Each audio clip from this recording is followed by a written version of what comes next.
We'll go with it. Okay. Here with Pablo at what's the name of your business? Uva. Uva. Yeah, you can say chez Uva as well. Chez Uva. Yeah. Okay. So what does that mean? Well, what's the business about? Chez means a cellar. So wine cellar, a place where you make wine. Yeah. Is basically in French you call that a chez. Chez. Yeah. Okay. So that's on your chez. It seems like chai. Yeah, in people English, say chai, but you must say chez or une cave. This is a place where you make wine, and basically we set up our cellar here in Sete, and we produce all the wine here. So we pick grapes in the region, and we bring them here, and we prepare everything. We produce all the winemaking until the bottling. Yeah. So when you say you pick the grapes, are you farming the grapes, or are you working with like farmers? We do both. You do both. Yeah. Okay. We have right now 1 hectare of vines. We farm Grenache Blanc, and as well we pick grapes from producers we know in the area. So only ecological grape, and we harvest them manually, and we bring them here for the winemaking process. Okay, so ecological grape, what does that mean? Biome. Yeah. Biome, like organic. Yeah. Organic. Only organic grapes. No nonsense, no additives. No. Yeah. It's organic, like certified bio grape means that you use mostly like herb infusion, and on special occasion, like special vintage, you will use sulfur and very minimum use of volcanic sulfur. Okay, nice, yeah. Nice. So how did you get into this, and how long have you been doing it? Like, we started in 2020. 2020. Yeah, okay. yeah. So, and we set up the cellar here in 2021. Yeah. We started to make our own wine. You've got the equipment back here, and the vats. Would you call the these vats? The vats? Yeah, these are the vats. We have amphora, like demi johns there. Some barrels in the back. We don't see them, but we use variety of different. Nice. So what, the grapes get dropped off at the door, and yeah, we have we reserved like the parking spots in the front. Is that what that sign's about? Reserve? Yeah. Okay, it's only for delivery normally, but we reserve them through the city websites, and we have the spots for like a month. Okay. And then we can park out the trucks, and we unload the grapes and set them here. Nice. And then we can like. So I can't park my van there. You don't. No. Only Alexis can park his Vespa. Well, you guys feel like you just seem so full of life. We bought some wine from you a day or two ago. We bought a bit more. It's delicious, like natural wine. I don't think many people out there understand like natural wine, because they're so used to going into a shop and just buying the wine off the stand, which is true. But so what's the difference? Like, what do people need to know? Well, natural wine is, first of all, it's the wine that we used to do like 8,000 years ago. So it was made like that at the beginning, and it came back in the 80s with very like small producers that understood that like all the technological way of making wine was killing the wine, was killing like the aliveness, and it was brought back in the 80s. And nowadays, like most of the newcomers are doing only natural wine, so it means that it's only organic grapes. It has to be manually handpicked, and it has to ferment only with the yeast that are in the grapes, like on the grapes. So you have natural yeasts that are in the field, on the grapes, in your cellar, and it's called natural fermentation. Like spontaneous fermentation. It will ferment naturally in the vats. Yeah, you don't need to add anything, and then you just like follow the natural fermentation through the process to see if like the yeast are eating the sugar to prepare the alcohol. And most of it you don't filter, you don't add any chemical, any sulfites. You leave it, you keep it alive, because what's make it natural is that the wine is alive. Yeah, it's not like it's alive, stabilized with anything. Yeah. And to make it good, you just need to wait, to follow fermentation every day, to be extremely clean in the cellar. And because bacteria are working, so you need to be sure that only the good ones are working. And then you need time. Yeah. Yeah. So you're doing it natural. You're doing it in the way that it was done thousands of years ago, the way it should be done. And it's just like industrialization and like commerce and, you know, big corporations have simplified and definitely the process. Because the wine is one of the produce that is the most transformed. You can you can choose yeast from laboratory, and you can choose yeast with like a flavor, like a strawberry, chocolate, whatever. And then you can, if there's a problem with the wine, you can use those yeast. You can as well filter everything to kill all the aliveness that it's inside.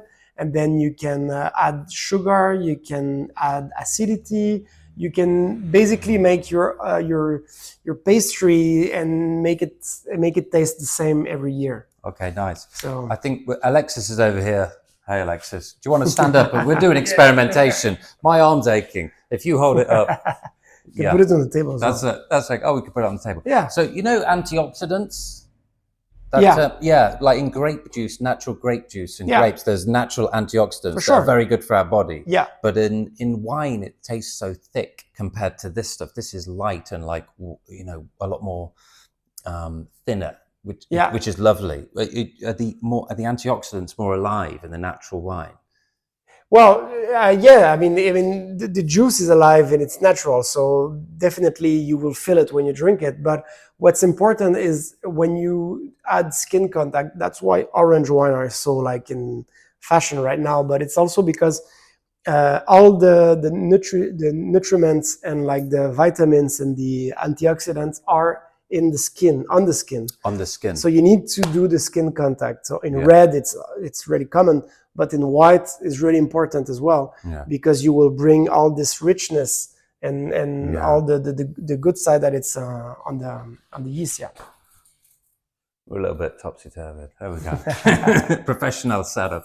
Yeah, man. So yeah, it just tastes so good. Like, and the feeling just feels different. Yeah. So like the wine that in England you go and buy wine, and the wine price is going up a lot there, but it's very thick, and sometimes, I don't know, it just doesn't feel very harmonious to the body. Right. You know? Yeah. What are they putting in there? Like extra? Well, first of all, like I think it's in the, end of 80s, early 90s, it was like the trend of making very like full-bodied, really like harsh wine, very alcoholic, you know? And so they push the wine to its limits, to being very ripe. Right. So you raise like very high alcohol as well, and you can add tartric acidity to have like acidity into the wine. It's full of sugar, so sometimes they add water. They will add like acidity, so they balance it out. So nothing is natural at the end. Right. And it's, like I said, it's filtered yeast and full of sulfites as well, to be sure that it tastes all the same and you can drink it whenever you want. So you're saying they've been pumping up the alcohol volume and then playing with all the levels of everything, so it's just completely off balance. Because if you use natural yeast, the more potential alcohol you will have in your wine, the harder it is to finish the wine. Yeah. Because the yeast has to be very strong to eat all the sugar. Yeah. So, and in this way, you can have trouble in winemaking. But if you do it like with all the chemicals, then it's easy. You can do whatever you want. So that's why you feel that the first time people drink natural wine, they will say, "Oh, it tastes like juice." Well, this is what it's supposed to be. It comes from grape. So if it's not fruity, maybe there's something wrong, you know? Yeah. So, yeah. Maybe a bit like bread, like people now are not used to what actual real bread is like because of the industrialization of bread. And then when they try real bread, they're like, oh, this is a bit weird, but it's like, that's how it should be. Yeah. Yeah. Like the sourdough thing is the same thing. You don't use yeast, you use natural yeast. Yeah. And it's natural, it ferments naturally, exactly like wine. Yeah, amazing. Amazing. Well, how is your business going then, and what's happening? It's good because people are they notice the difference, you know, when they drink. I mean, once you introduce those wines, there's no way back. Okay. And I mean, not our wines, like in general, like when you drink like natural wines like that, you feel that it feels great. It feels different. Yeah, it does. And you can just tell, can't you? Your body tell. You digest it. Easier. Yeah, it's such a beautiful thing. I've got a lot of respect for people like you doing this thing, and it's just a real pleasure to have accidentally bumped into you. You live at 1, we live at 1. Up there. 1 floor. And the nonconformity company, we were experimenting with different business models, and the one thing we with the monthly recurring revenue, we matched it with natural wines. So to meet you now is just like a nod from the universe almost. It's just like, and it's just a real pleasure. Good accident. Yeah, a good accident. That's a nice way of putting it. So anything else you want to say before we finish? No, drink, people. Drink. To the world, drink good, drink well. You don't have to drink too much, but drink the good stuff. Yeah, so definitely. We can continue to do that. Yeah. One other thing before we finish, because I'm experimenting with different ways of working, and I don't believe in working this 8-hour work week and all this stuff. We're promoting working in different ways, connecting with your passions, and then balancing out life in all the areas. And a few comments you've said is just like you're sometimes here, sometimes not, and sometimes work, sometimes not. You know, I think that's just a great way to work. Sure.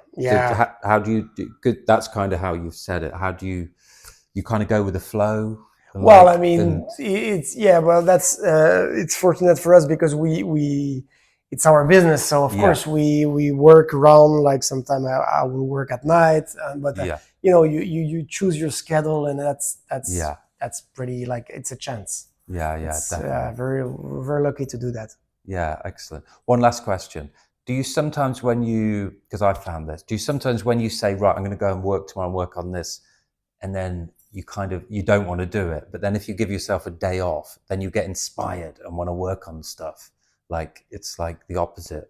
Well, it depends. It depends what you need to do, because in winemaking, you also, I mean, the farming, is the most important. Like the farming part, this will not give you like chances. If you need to do some work in the field, it's right away. You cannot, you cannot wait.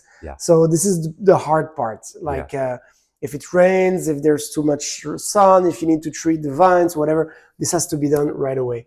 But like the winemaking thing, you can have some more time, and you know, you can decide whenever you want to do that. So okay, beautiful. Okay, we'll finish then. I think we'll buy the domain Wine and Crisps, and then hope to do business with these guys and bring you guys some monthly wine, natural wine, no nonsense wine, nonsense wine, and maybe some crisps. Maybe we won't do the crisps, I don't know.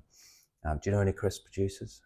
You should know that. It's more. It's mostly an English thing. Chips is on Francais. Okay, perfect. Pablo, thank you so much. Thank you. Love you guys. Thank you, Alexis. Pleasure.